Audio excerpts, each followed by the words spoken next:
On Wednesday, the CWU and the City Council bunkered down at the Labour Department to seek an amicable and beneficial resolution to the matter on the table.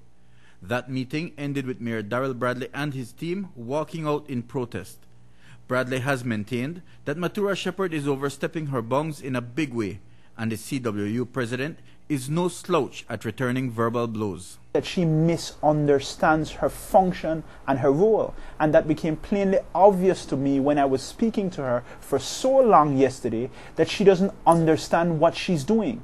Her function in this is to be dialoguing with us about ways that we could minimize the impact of a redundancy on staff. It is not to tell us whether or not we should do a redundancy. The law makes it absolutely clear, and business persons will understand this, that if an employer wants to make a staff redundant, that is his right. He can do so.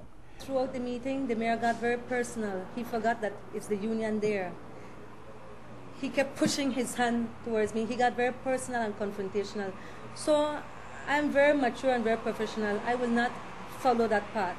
The mayor can say whatever he wants and do his personal attacks. Let me stick to the issue, and the issue is that under the laws it says that we can seek information, because remember, what we want to do is see what are the measures to mitigate the hardship on people who are losing their job. In seeking the measures, we have to remember that what the council said was the reason for the redundancy was for they were losing money. It was for more financial efficiency.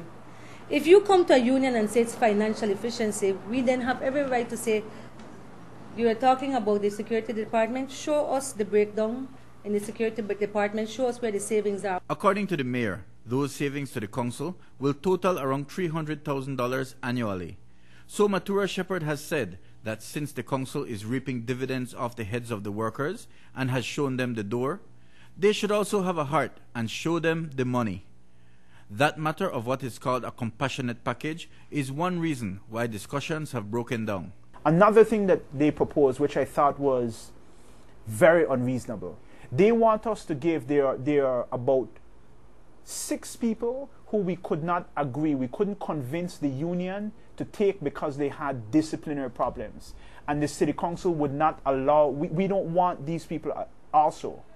We had 3 park warden jobs. We took those 3 people from this pool so that we took as much as we could take to reassign them to other places.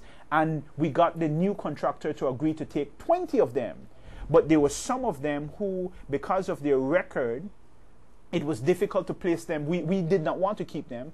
And it was difficult to get the contractor to pay them.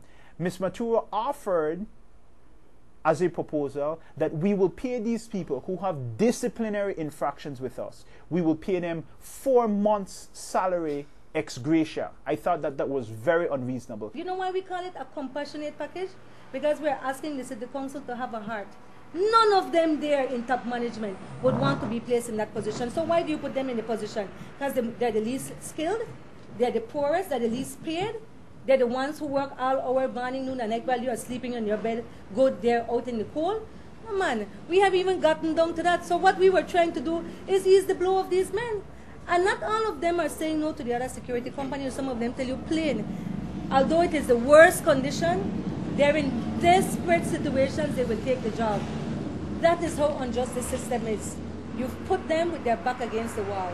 There is a very real financial consideration lurking in these muddy waters of emotional sallies.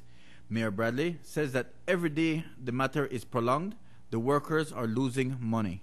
I want the members of the public to realize that the union in this case is acting against staff. Every week that this thing is delayed is 1 week less notice pay that these individuals are getting. They're walking away with less notice. When we sat down with this thing, one of the things that we wanted to do was to say, okay then, we will work out that you will get an offer of immediate alternative employment, but you're going to get your severance and you're going to get your notice pay.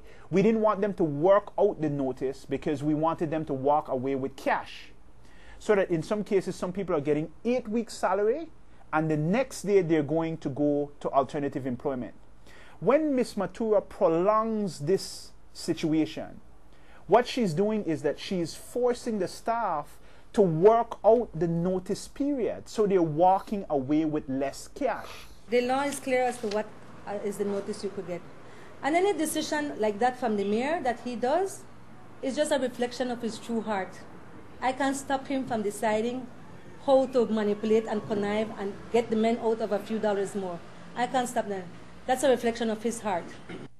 Reflection of his heart or not, money matters, and even if it is not expressed, the notice pay will definitely play a role in the path the negotiations take. The mayor has agreed to hold off letting go the workers until next Friday, even as he says that based on the meeting on Wednesday, he feels discussions are futile. Mike Rodon for News 5.